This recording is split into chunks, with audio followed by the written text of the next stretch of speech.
सबसे पहले कोरोना संक्रमण के आंकड़े। पिछले 24 घंटों के दौरान देश में नए मामले आए 37,154, ठीक हुए मरीजों की संख्या रही 39,649 और मौतें हुई 724 मरीजों की। इन सब को मिलाकर देश में कुल मामले अब हो गए हैं 3,08,74,376। ठीक हुए मरीजों की संख्या हो गई है 3,14,713 और मौतों की कुल संख्या हो गई है 4,08,764। कोरोना की तीसरी लहर की आहट के बीच टीकाकरण की रफ्तार एकदम धीमी होती जा रही है। 21 जून को सरकार ने वैक्सीन पॉलिसी में बदलाव कर जिस मेगा वैक्सीनेशन ड्राइव की शुरुआत की थी वो पटरी से उतरता दिख रहा है। जिस मेगा वैक्सीनेशन ड्राइव की शुरुआत में बड़े बड़े बैनर पोस्टर लगाकर मोदी जी को थैंक यू बोला गया, वो हफ्ते भर में ही हाँकने लगा है। कोविन पोर्टल पर उपलब्ध डेटा बताता है कि 21 जून यानी रिकॉर्ड वाले दिन 91,74,000 लोगों को वैक्सीन लगाई गई। 27 जून को यह आंकड़ा 18,16,000 तक पहुंच गया। 5 जुलाई को 46,33,000 और 11 जुलाई को यह आंकड़ा पहुंच गया 12,34,000 पर, 12,34,701 टू बी प्रिसाइज। पिछले 24 घंटों में इतने ही लोगों ने वैक्सीन की खुराक ली है। 11 जुलाई को लेकर यह तर्क दिया जा सकता है कि इस दिन तो रविवार था और इसीलिए खुराकें भी कम लगी। लेकिन आप कोविन वेबसाइट पर जाकर डैशबोर्ड चेक करेंगे तो सरकार का बनाया ग्राफ ही बता देगा कि संडे या मंडे कोई भी डे वैक्सीन डे नहीं बन पा रहा है। नई नीति आने के बाद भी हम कमोबेश पुरानी वैक्सीन नीति जो पहले चल रही थी उसके ही औसत के करीब झूल रहे हैं।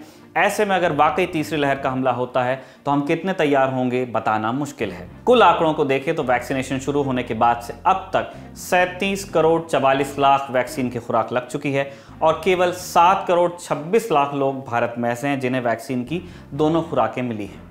दूसरी सुर्खी संसद से है। आज लोकसभा स्पीकर ओम बिरला ने मानसून सत्र की तैयारियों का जायजा लेने के लिए संसद भवन का दौरा किया। स्पीकर ओम बिरला ने बताया कि मानसून सत्र 19 जुलाई से 13 अगस्त तक चलेगा। इसमें 19 दिन कामकाज होगा। कोरोना के खतरे को देखते हुए मानसून सत्र के लिए उसी हिसाब से तैयारी की गई हैं, यानी कि काफ़ी सारी सावधानियां रखी हैं। संसद में 24 घंटे RT-PCR टेस्ट की सुविधा उपलब्ध रखी जाएगी। तीसरी सुर्खी उत्तर प्रदेश से है। 11 जुलाई को यूपी ATS ने लखनऊ में बड़ी आतंकी साजिश का खुलासा करने का दावा किया। यूपी ATS ने मिनहाज अहमद और मसीरुद्दीन नाम के 2 लोगों को गिरफ्तार किया और दावा किया कि ये लोग एक बड़े आतंकी मॉड्यूल को ऑपरेट कर रहे थे।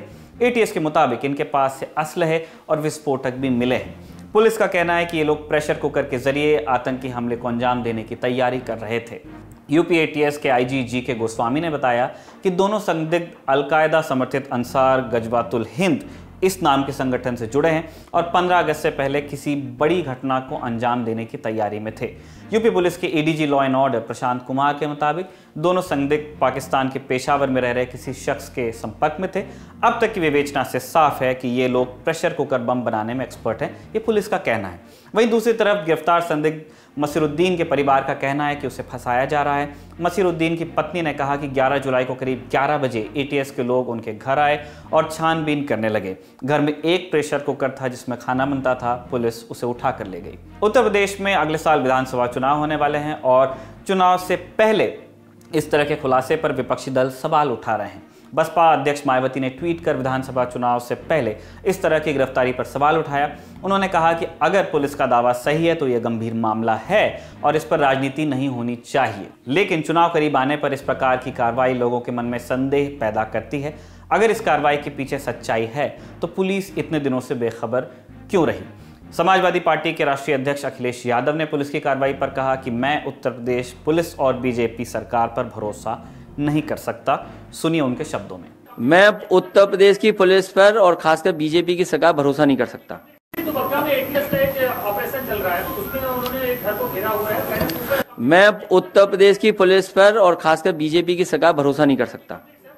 जवाब में BJP की तरफ से कहा गया कि ये वो लोग हैं जो पुलिस प्रशासन पर नहीं बल्कि आतंकियों पर भरोसा करते हैं। सुनिए। ये वो लोग हैं जो सुरक्षा एजेंसियों पर नहीं आतंकियों पर भरोसा करते हैं, क्योंकि इनकी जब सरकार थी उत्तर प्रदेश में तो ये कहते थे कि हम अपने इन लोगों पर से मुकदमा उठाएंगे जिनको आतंकी मुकदमों में डाल दिया गया है जेल में, उनसे सहानुभूति रखते थे। तो ये सुरक्षा एजेंसियों पर कहां भरोसा करेंगे उत्तर प्रदेश की। लेकिन हम उन्हें बताना चाहते हैं कि उत्तर प्रदेश में हमारी सुरक्षा एजेंसियां बहुत सतर्क हैं। हम सबको सुरक्षित रखने में उनका पूरा योगदान है। आज बहुत बड़ी साजिश को उत्तर प्रदेश में नाकाम किया है, आतंकी साजिश को नाकाम किया है। इसलिए आपको भी सुरक्षित किया है, हमें भी सुरक्षित किया है। प्रदेश की 23 करोड़ जनता को भी आतंकियों से सुरक्षित करने का काम हमारी एजेंसियों ने किया है। चौथी सुर्खी में देश के अलग अलग हिस्सों से आसमान से आफत बरसने की खबर है।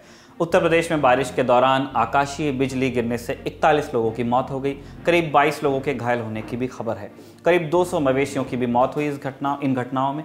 इसी तरह राजस्थान में भी आकाशीय बिजली की चपेट में आने से 23 लोगों की मौत हो गई। इनमें से 16 लोगों की मौत जयपुर के प्रसिद्ध आमेर के किले में स्थित वॉच टावर पर बिजली गिरने से हुई, जहां पर लोग घूमने के लिए आए हुए थे। यूपी, राजस्थान के अलावा मध्य प्रदेश में भी 7 लोगों की मौत आकाशीय बिजली से ही हुई है। दूसरी तरफ हिमाचल के कांगड़ा जिले में बादल फटने की वजह से जमकर तबाही की खबर है। मौसम विभाग ने राज्य में अगले 48 घंटों में भारी बारिश की चेतावनी जारी की है।